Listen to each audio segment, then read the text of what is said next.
Good afternoon. I will show you mabilis ang ha. Welcome back to my channel. This is the first seedlings of a jackfruit. So may stone siya dahil ilalandscape ko siya in my next vlog. Second one. The third one. Fourth. Fifth. Sixth. And 7. And yes, ito ang view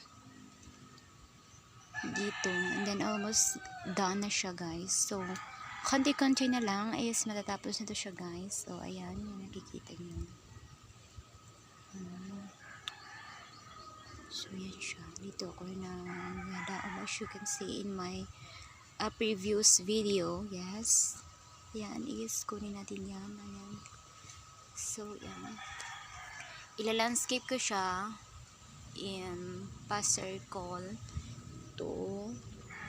Then ito. Ayan sila. Para hindi siya matumba at nakakain ng mga animals dito. So, ayan siya, guys. Siya. So,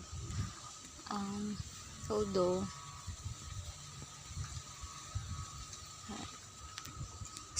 ito siya, guys, is anong nangyari dito is nagaganito siya, pero nagka-dry siya. It is because di ba nagdaob ako in the last day din kahapon, kaya siya ang sobrang apektuhan.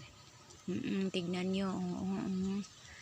Pero mabuhay pa man ito.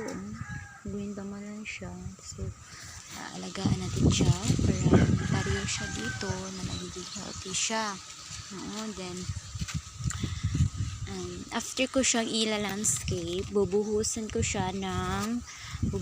sila ng mga fertilizer, organic fertilizer or inorganic fertilizer. Yung mga fertilizer ng mga ano bang tawag nila,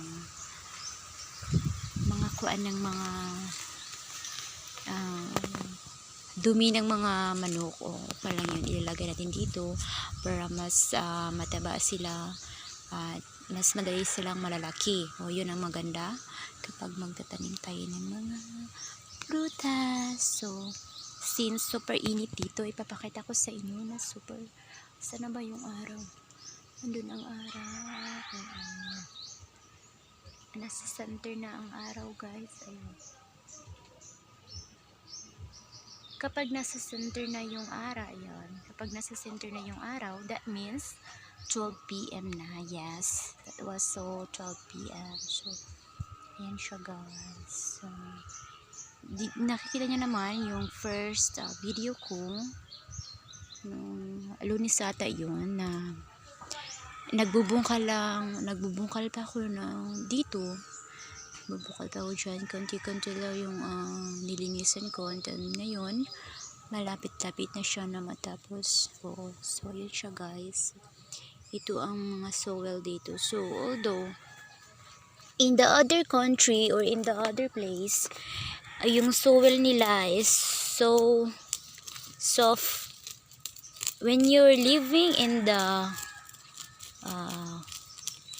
we'll say in the bukid-bukid, guys, or in the other part of the country, yung soil nila is hindi kagaya nito na black, because there are a lot of different types of soil, guys.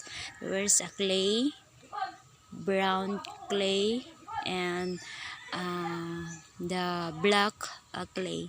So since summer na, so ito ang nangyayari sa mga lupa dito, nagkabagal-bagal.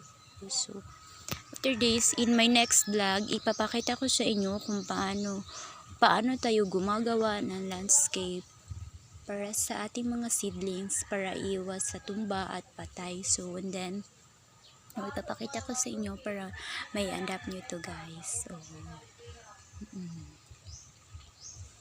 Ayan siya. Excited ako for my next video. So, ayan siya guys. Sana may natutunan kayo sa aking video for this afternoon.